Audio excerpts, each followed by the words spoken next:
Hey guys, this is Danger here, and I'm just gonna do a rather quick tutorial on how to animate using Flash. I'm using Macromedia Flash Professional 8, but this is basically it works for almost all types of Flash. So yeah, let's just get started. I'm gonna break this down into different parts. The layout, this main area is your workspace. This side, on the left side, is tools. Top is like your typical, most things like Word and stuff. They have like these stuff on top.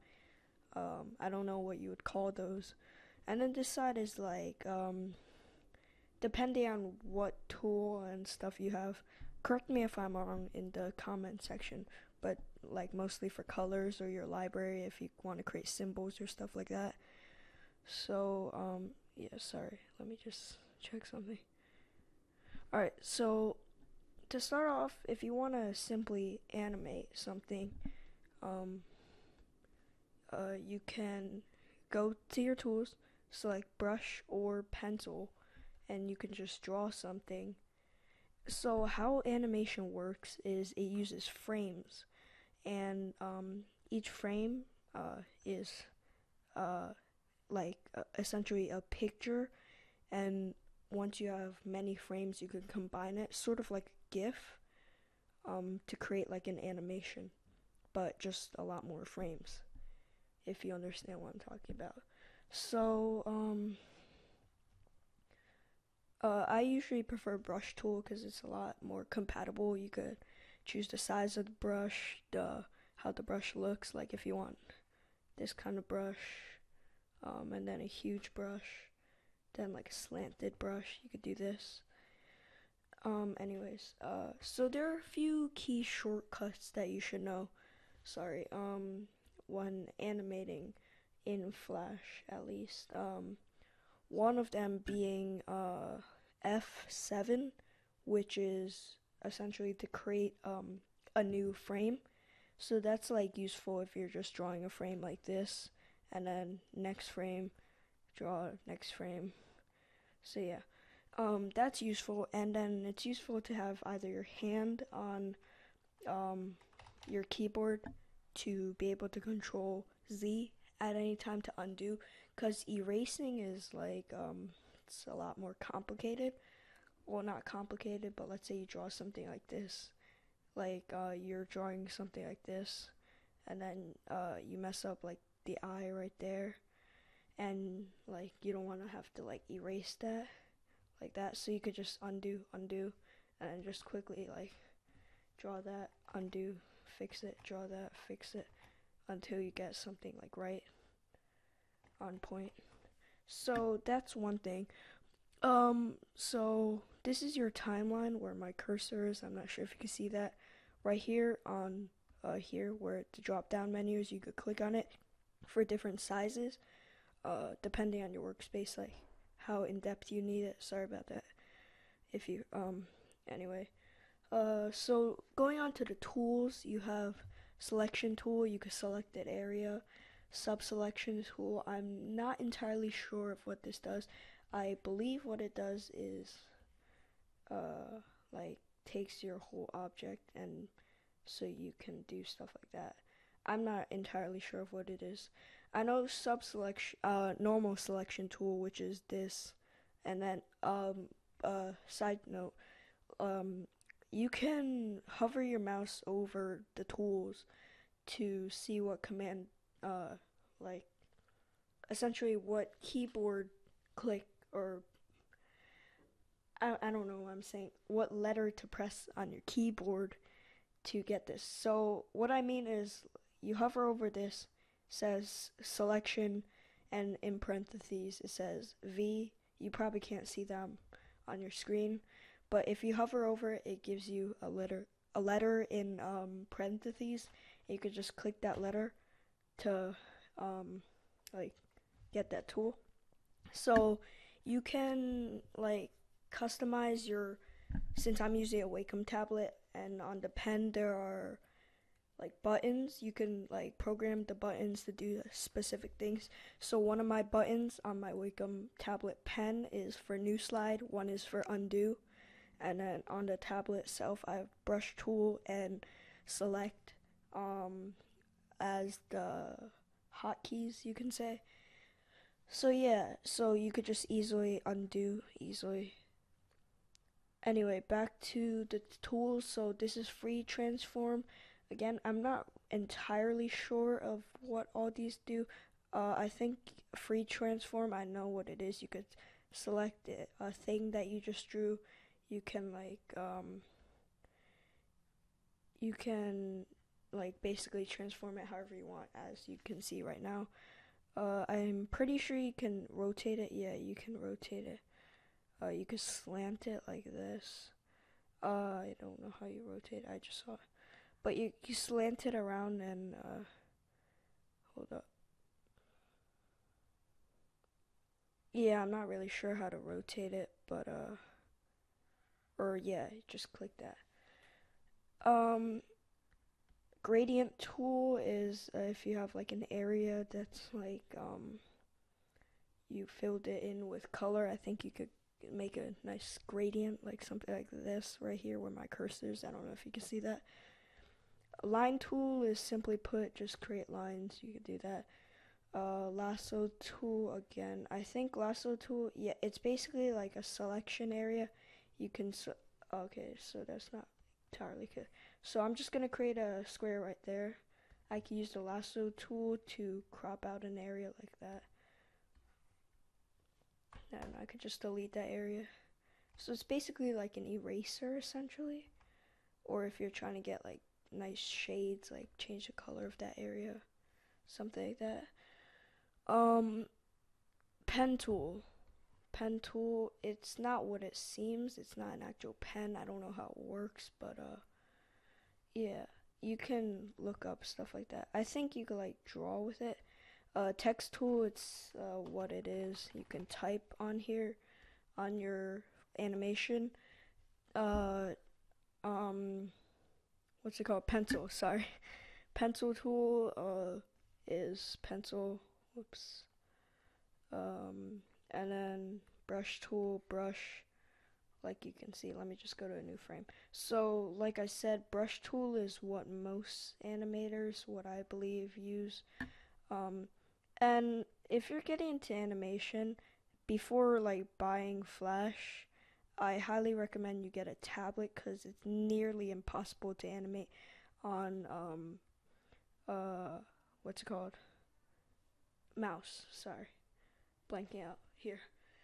So what else? You have this what's called ink bottle. I think I've seen it used in paint, but I'm not really sure how it works. This is what it is.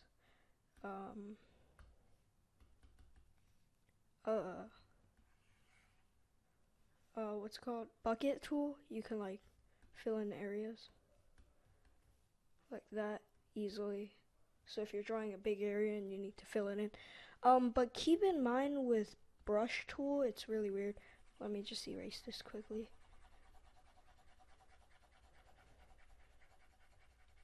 Brush tool,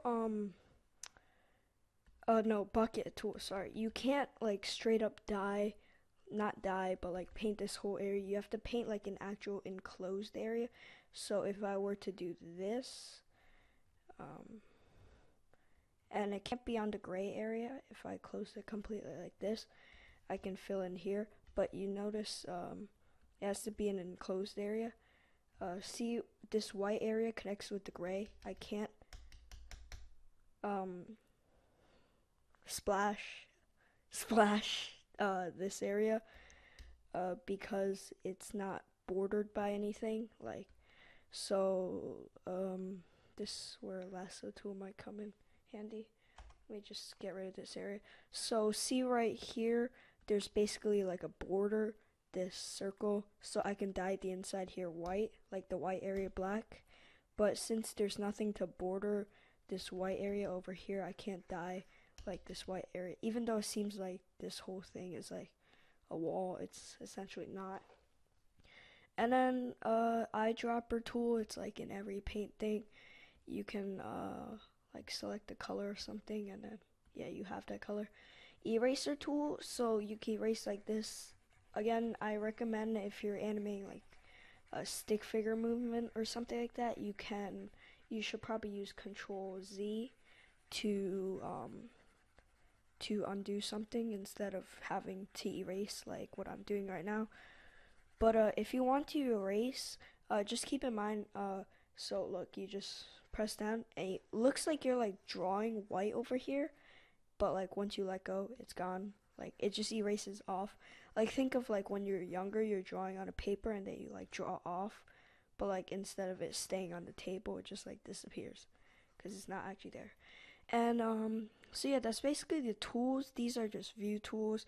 These are colors, so that's self-explanatory.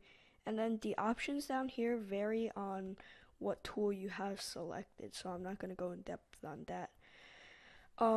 Next is the actual animating. So when you're animating a person moving, just always have the onion skin on. It's just, what it does is shows you the previous frame. So like you draw this here, go to the next frame, you can still see that there. So you can draw it a little, like you could draw it better. So you could like show the person moving. Like you could show it moving. You just see the frame. So like if you don't know what I'm doing right now, I'm just drawing and like going to a new frame. That's what it is essentially. The next frame. Oh, whoops. So yeah, so to see your animation, click enter. To like actually view it in another window, click control and enter, but I can't do that right now or it's gonna stop my. Alright, sorry I had to cut. So I was right here, align. Above, I don't know if you can see this, file, edit, view, insert, modify, text, commands, control, window, help. Sorry, I'm speeding through this, but this is mostly self-explanatory. And over here, it's again self-explanatory. Uh, color swatches, it's called that. I don't know why it's called that, but it switches your color. Right now I'm on here, so if I were to switch to green, this color, whatever, grayish. So another point to point out. Yeah, no. This thing right here, I think it's the pencil color. So as you can see, if I switch the color here to black, this is the color of the pencil. See, it's black. But right here, this is let's say this is yellow.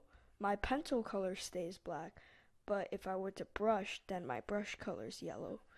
I'm not entirely sure like what's up with that, but like just think of it like this. This is your brush color and your bucket color. So when you're using the paint bucket, that's what color it uses. But when you're using your pencil, it's this color above here. So moving along, so to animate, which is what you guys are here for, you probably skip the rest of the video anyways. It's let me just remove these frames. Sorry.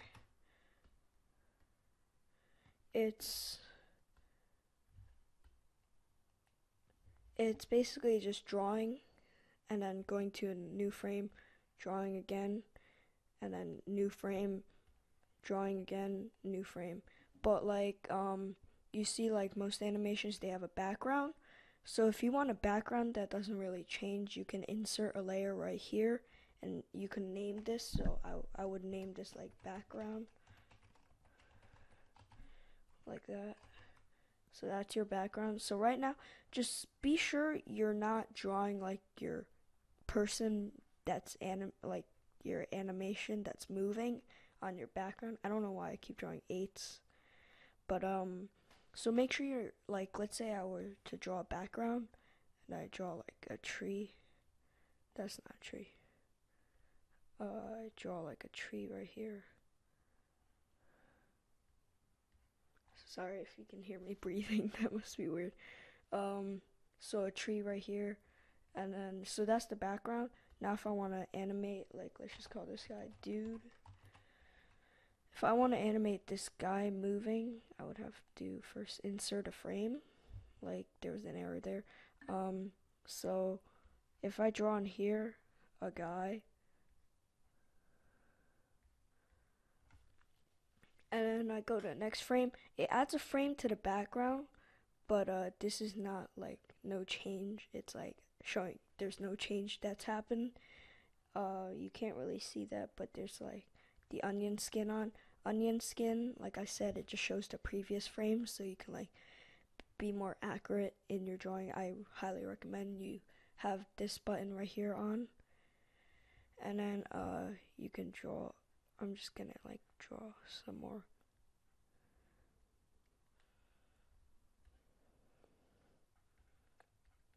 So there's that, so hit enter to watch it. See, you see the background doesn't get affected. And then yeah, that's the background. It shows the guy walking. Some more important things is right here, it looks like you can't click on it, but if you double click,